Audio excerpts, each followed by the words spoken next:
नमस्कार विद्यार्थियों, मैं प्रिंस कुमार मिश्रा आप सभी का एक बार फिर से स्वागत करता हूं आपके अपने YouTube channel student hope academy. तो विद्यार्थियों, आई होप कि आप सभी अच्छे होंगे और अपनी एग्जाम की तैयारी बहुत अच्छे ढंग से कर रहे होंगे।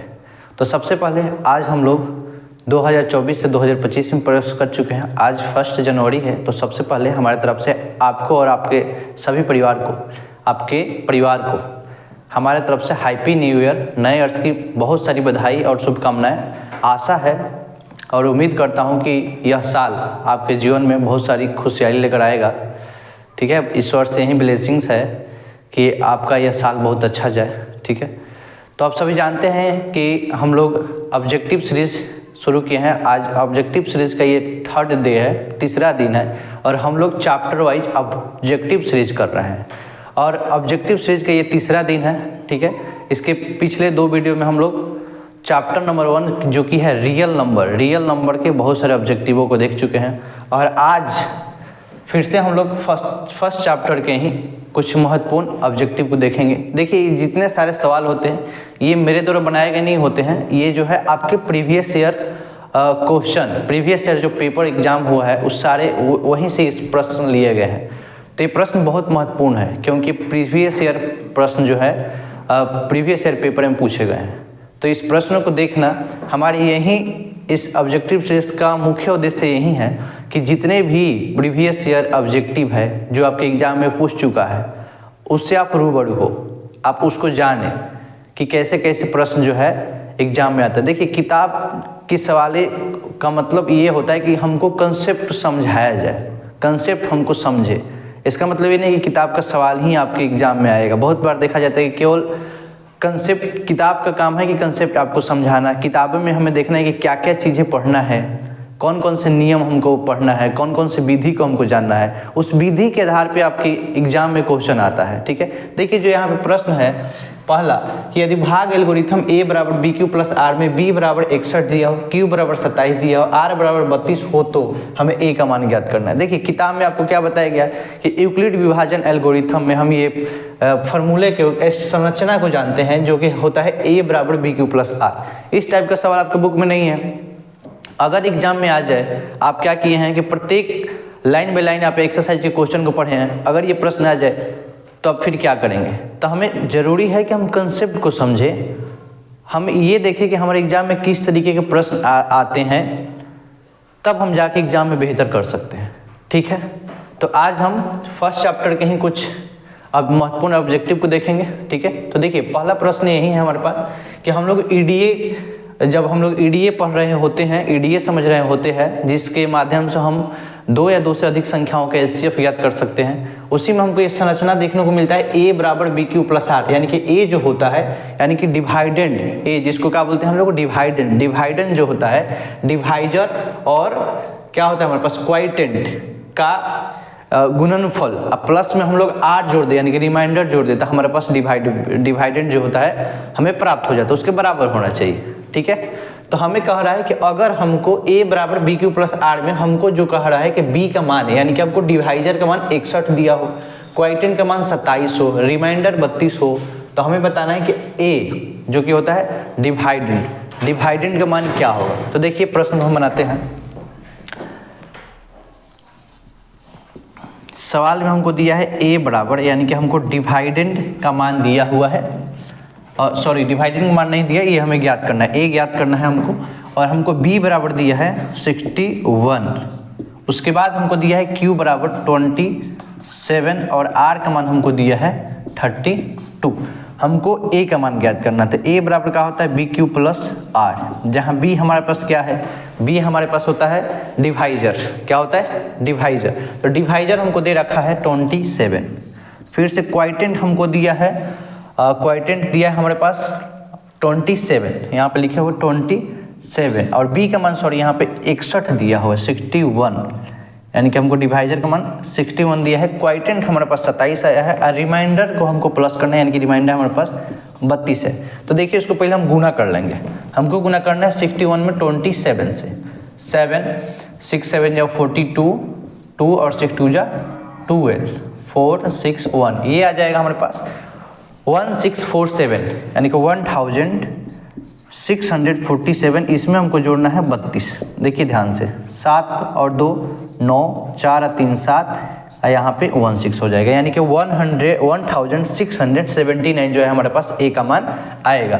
और यहाँ पे ऑप्शन जो है हम लिखना भूल गए हैं, इसलिए इस सवाल का जो है आंसर होगा 1677। करना क्या है, हमें पास दिया था संरचना, हमको पता था संरचना में हमको बी का मान दे दिया था, क्यू का मान दे दिया था, आर का मान, यानी कि इधर वाला दे दिया है आपको। अब आपको क्या ज्ञात करना है, ए यानी कि डिवाइडेंड ज्ञात करना था। सबके मान रख दिए, बी क्यू है यानी कि बी और क्यू का गुणनफल, प्लस में आपको क्या कर देना है, आर के मान को जोड़ देना है, यानी कि रिमाइंडर जोड़ देना है। आर के मान को प्लस कर दिए, दोनों को गुना किया गया, देखिए आपके सामने, ठीक है। तो हमारे पास कितना आया 1647 में हमको क्या जोड़ देना है, रिमाइंडर। तो रिमाइंडर जो 7 2 9 4 3 7 और 6 का 6 हो जाएगा, 1 का 1 हो जाएगा। तो इस तरीके से आप पहले सवाल को बना सकते हैं, ठीक है। इसके बाद देखिए दूसरे सवाल को हम देखते हैं, सेम इसी के जैसा है। इसमें क्या है कि हमको ए का मान ज्ञात करना था, और इसमें हमको किस किस चीज़ का मान ज्ञात करना है। इसमें कह रहा है कि यदि भाग एल्गोरिथम जो होता है ए बराबर बी क्यू प्लस आर में हमको दिया है ए बराबर 37, बी बराबर दिया है 4, आर बराबर का दिया है 1 दिया है। तो हमको इसमें क्यू का मान ज्ञात करना था। क्यू क्या होता है, क्वाइटेंट, यानी कि हमको भागफल का जो है मान ज्ञात करना था, ठीक है। तो चलिए ज्ञात करते हैं। हमको क्या दिया है इस सवाल में, सवाल में हमको दे रखा है, देखिए ध्यान से क्या क्या दे रखा है। ए बराबर 37 दे रखा है, बी बराबर हमको 4 दे रखा है, आर बराबर हमको 1 है, और हमसे पूछा जा रहा है कि आप बताइए कि क्यू का मान क्या होगा। हमसे पूछा रहा है कि आप बताइए क्यू का मान क्या होगा, ठीक है। तो देखिए हम जानते हैं कि ए बराबर होता है बी क्यू प्लस में आर। क्या होता है, बी क्यू प्लस आर, यानी कि बी और क्यू के गुणनफल में हम आर जोड़ देते हैं, हमें ए मिल जाता है, यानी कि डिवाइडेड मिल जाता है। देखिए ए का मान हमको क्या दे रखा, 37, यानी कि हमको डिवाइडेड दे रखा है। बी का मान हमको क्या दे रखा है, हमको दे रखा है बी का मान 4। क्यू का मान हमको क्या दे रखा है, नहीं दिया है। प्लस में आर का मान हमको दे रखा है 1, ठीक है। इतना बात समझ में आ रहा है, आगे बढ़ते हैं। देखिए 37 और 4 को हम क्यू से गुना करते हैं, ये मिलेगा हमारे पास 4Q, प्लस में क्या हो जाएगा 1, ठीक है। यहाँ से देखिए अगर हम 4Q को इधर लें तो हमारे पास आ जाएगा 37, और ये प्लस का है तो ये हो जाएगा माइनस का, यानी कि 4Q का बराबर हमको पास हो जाएगा 37 में से 1 जाएगा तो 36, ठीक है। इसके बाद देखिए हम यहाँ बनाते हैं 4Q, क्या है यहाँ पे 4Q, तो यहाँ से 4 क्या है, Q के साथ गुना में है, ठीक है। तो Q को हम Q बराबर क्या लेंगे, गुना में है तो इधर आएगा हमारे पास, तो ये हो जाएगा डिवाइड यानी भाग में। तो 4 9 जा 36, यानी कि Q का मान आ गया हमारे पास 9, यानी कि हमारे पास क्वाइटेंट कितना आया 9, भागफल कितना है 9। देखिए अब देखते हैं ऑप्शन में 9, देखिए ए नंबर में ही हमको दे रखा है 9, तो यहाँ से हमारे पास इस सवाल का सही उत्तर हो जाएगा 9, यहाँ से हो जाएगा 9 इसका। तो इस तरीके से आप अगर इस टाइप का प्रश्न देता है, आपको ए का मान पूछता है, आपको क्यू का मान पूछता है, आपको बी का मान पूछता है, आपको आर का मान पूछता है, तो आप इस तरीके से ज्ञात कर सकते हैं। आपको क्या करना है, जो भी मान दिया है उस मान को पट करना है, उस मान को रखना है, उसके बाद गुना भाग कर लेना है, आपका आंसर आपके सामने आ जाएगा, ठीक है। तो आप इसका स्क्रीनशॉट ले सकते हैं। इसके बाद हम अगले प्रश्न को समझते हैं। हमने देखा ऊपर के 2 प्रश्न को, ठीक है। आई होप कि आपको अच्छे से समझ में आया होगा। तीसरे प्रश्न को देखते हैं। देखिए निम्न में से कौन अपरिमेय संख्या नहीं है। हमें 4 ऑप्शन दिया है। ऑप्शन पहला है 2 + √3, 5 - √3, √3 बटे √5, √12 √3। हमें इसमें से बताना है कौन सी संख्या जो है अपरिमेय नहीं है, यानी कि वह परिमेय है। अपरिमेय नहीं है मतलब परिमेय है। तो देखिए ध्यान से, पहला ऑप्शन दिया है 2 + √3, ठीक है। तो यहाँ पे 2 जो है हमारे पास क्या है, परिमेय है। √3 क्या है, अपरिमेय संख्या है। और आप सभी को बताया गया है, या आप सभी जानते होंगे कि परिमेय संख्या में, किसमें, परिमेय संख्या में अगर हम किसी अपरिमेय संख्या को जोड़ते हैं, किसको, अपरिमेय संख्या को जोड़ते हैं, यानी कि रेशनल नंबर में किसी इरेशनल नंबर को जोड़ते हैं, तो जो हमारा रिजल्ट आता है, जो हमारा परिणाम आता है, वो होता है अपरिमेय संख्या। कौन संख्या, अपरिमेय संख्या। तो पहला ऑप्शन तो हमारा ऐसे ही नहीं होगा। दूसरा देखिए, दूसरा कह रहे हैं कि 5 - √3, यहाँ पे जो 5 है ये कौन सा संख्या है, परिमेय संख्या है। दूसरा √3 कौन सी संख्या, तो आप कहेंगे अपरिमेय संख्या है।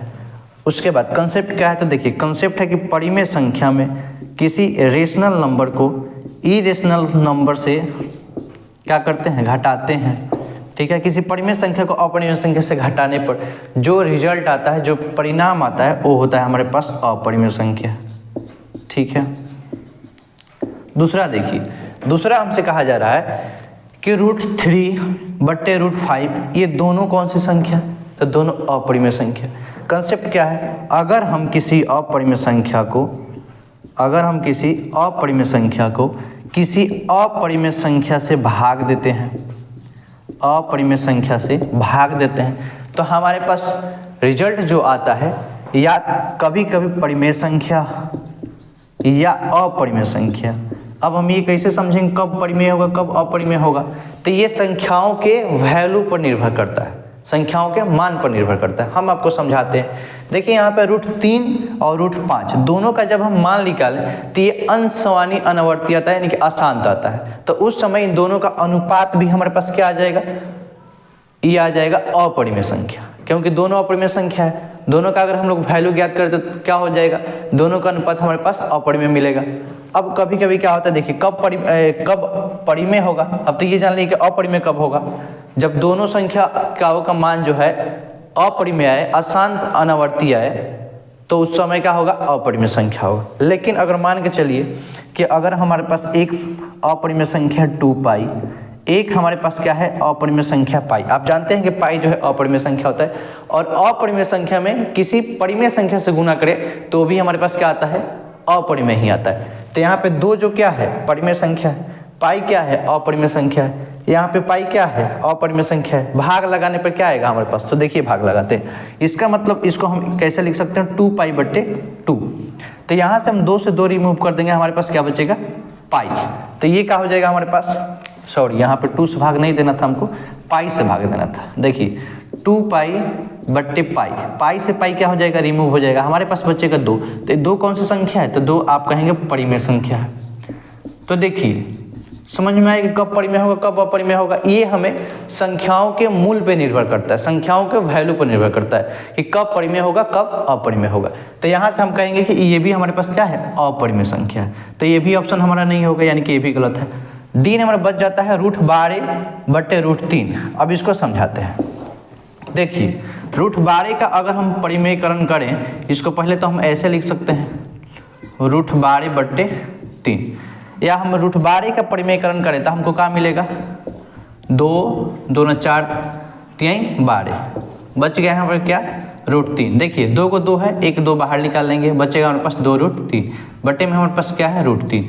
√3 से 3 कट गया, 2 बचेगा। 2 कौन सी संख्या था, आप कहेंगे सर परिमेय संख्या। कौन संख्या, परिमेय संख्या। तो इस तरीके से हमारा इस सवाल का जो सही उत्तर होगा वो हो जाएगा ऑप्शन नंबर डी।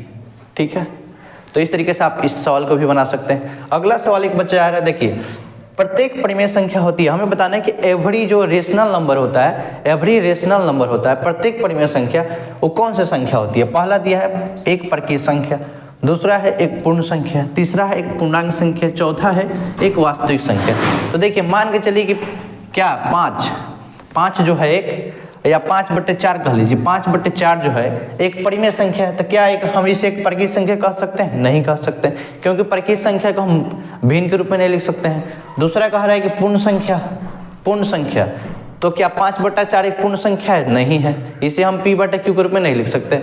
एक पूर्णांक संख्या को भी हम क्या कर सकते हैं, जैसे -5/4 को हम क्या कर सकते हैं, इसको हम 5/4 को पूर्णांक नहीं कह सकते हैं। ठीक है, बल्कि डी नंबर कह रहे कि एक वास्तविक संख्या। आप सब जानते हैं कि परिमेय संख्या और अपरिमेय संख्याओं के संग्रह से मिलकर परिमेय वास्तविक संख्या जो है बना होता है। परिमेय और अपरिमेय संख्या, कौन संख्या, तो आप कहेंगे परिमेय प्लस अपरिमेय संख्या, परिमेय प्लस अपरिमेय संख्या से मिलकर कौन संख्या बना होता है, तो ये होता है वास्तविक संख्या के संग्रह से मिलकर क्या बना होता है, वास्तविक संख्या। ठीक है, परिमेय प्लस अपरिमेय से मिलकर कौन संख्या बनता है, वास्तविक संख्या। और वास्तविक संख्या में परिमेय और अपरिमेय दोनों आता है। तो इस तरीके से जो इस सवाल का सही उत्तर होगा वो हो जाएगा एक वास्तविक संख्या। तो प्रत्येक परिमेय संख्या एक वास्तविक संख्या होती है, न कि एक प्रकृत, एक पूर्णांक, पूर्ण, एक पूर्णांक। ठीक है, तो इस तरीके से आप चारों सवाल को समझ सकते हैं और बना सकते हैं। मिलते हैं